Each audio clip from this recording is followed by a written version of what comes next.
যাবেন। এতদিন পরে থলের বিড়াল বার হয়েছে, আসল তথ্য প্রকাশ হয়েছে। শেখ হাসিনা ভারত আর মায়ানমার মিলে বাংলাদেশকে কি বানাতে চাইছিল, একদম অবাক হয়ে যাবেন। তারপরে চিন্তা করবেন মহান রাব্বুল আলামিন আমাদেরকে কার হাত থেকে বাঁচাইছে। রোহিঙ্গাদের বাংলাদেশে ঢুকে দেওয়ার পরিকল্পনা অনেক আগের, এটা ছিল ভারত আর মায়ানমারের পূর্ব পরিকল্পনা। সেই পরিকল্পনা অতীতে সফল হতে না পারলেও হাসিনা দাসীকে ব্যবহার করে সেই পরিকল্পনা সফল হয়েছে। এই পরিকল্পনার অংশ হিসেবে বাংলাদেশে বিডিআর বিদ্রোহের নাটক করা হয়। যে সকল বিডিআর এর সেনা অফিসারেরা এই পরিকল্পনা মেনে নিতে পারে নাই, তাদেরকে বিডিআর বিদ্রোহের মাধ্যমে দুনিয়া থেকে সরে দেওয়া হয়। তারপরেই সফল হয় এই রোহিঙ্গাকে বাংলাদেশে ঢুকে দেওয়ার মহাপরিকল্পনা।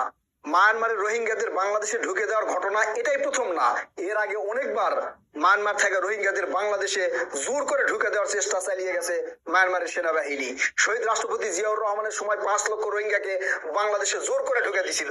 শহীদ রাষ্ট্রপতি জিয়াউর রহমানের তীক্ষ্ণ বুদ্ধি আর সাহসী পদক্ষেপের কারণে সেই রোহিঙ্গাদের ফেরত নিতে বাধ্য হয়েছিল মায়ানমার সেনাবাহিনী। আবার দেশনেত্রী বেগম খালেদা জিয়ার সময়ও রোহিঙ্গাদের বাংলাদেশে ঢুকে দেওয়ার চেষ্টা চালায় গেছে, তখনও সফল হয় নাই। কিন্তু ভারতের দাসী শেখ হাসিনাকে ব্যবহার কইরা ভারত আর মায়ানমার যৌথ প্রযোজনায় বাংলাদেশের উপরে এই 10 লাখ রোহিঙ্গার বোঝা চাপায় দিছে। শেখ হাসিনা কেন তাদের এই শর্তগুলো মেনে নিল, ভারতের এখানে লাভ কি, আর মায়ানমারের উদ্দেশ্য কি, এই 3টা বিষয় যদি জানতে পারেন তাহলে ক্লিয়ার বুঝে যাবেন যে বাংলাদেশের সার্বভৌমত্বের জন্য শেখ হাসিনার আওয়ামী লীগ সরকার কতটা হুমকির ছিল। আসেন দেখি মায়ানমার সীমান্ত কোন কোন দেশের সাথে আছে। মায়ানমারের সীমান্ত শুধু বাংলাদেশের সাথে আছে না, আরো 4টা দেশের সাথে আছে। বাংলাদেশের পশ্চিম সীমান্ত মায়ানমারের সাথে, ভারতের উত্তর পশ্চিম অঞ্চল মায়ানমারের সাথে, চীনের উত্তর পূর্ব অঞ্চল মায়ানমারের সাথে, লাওসের পূর্ব অঞ্চল মায়ানমারের সাথে এবং থাইল্যান্ডের দক্ষিণ পূর্ব অঞ্চল এই মায়ানমারের সাথে। এতগুলো দেশের সীমান্ত মায়ানমারের সাথে থাকার পরেও কেন বারবার এই রোহিঙ্গাদের বাংলাদেশে ঠেলে দেওয়ার চেষ্টা করা হয়েছে, এখানেই কবি নীরব। আর সেইটাই গিলে খাইছে শেখ হাসিনা শুধু নিজের সামান্য স্বার্থের জন্য। এই সামান্য স্বার্থ পূরণ করতে গিয়ে বাংলাদেশের সার্বভৌমত্ব বিকিয়ে দেওয়ার চেষ্টা করছে আওয়ামী লীগের শেখ হাসিনা। এখন বলবেন এখানে শেখ হাসিনার কি স্বার্থ ছিল, শেখ হাসিনার স্বার্থ কি ছিল সেইটাই আজকে আপনাদেরকে প্রমাণ করে দিব।